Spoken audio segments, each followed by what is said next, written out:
European Central Bank gave a boost really to tracker mortgages.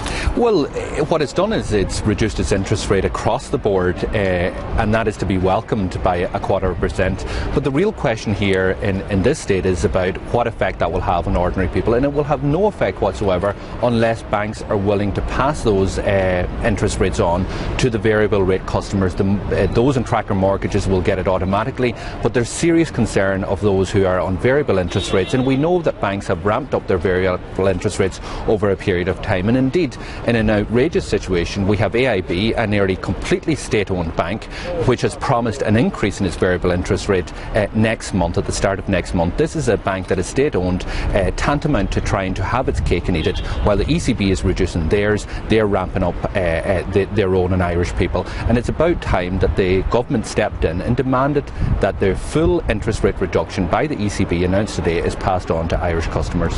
Well, the government are saying, that it's a commercial decision, that they can't get involved.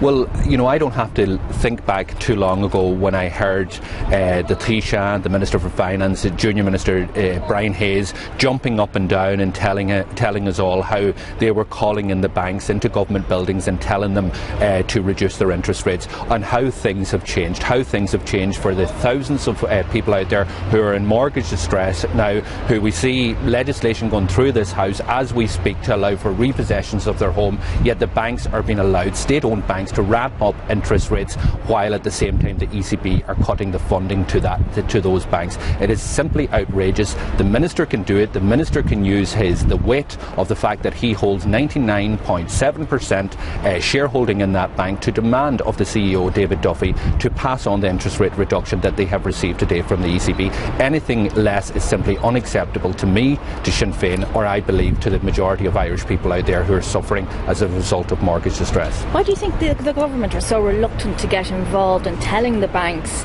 to cut rates? Well, I think the government has a completely different approach in relation to how we get out of this mess that we're in. The government's view is that we please the markets, we please the banks, and somewhere down the line that will have an effect on ordinary people.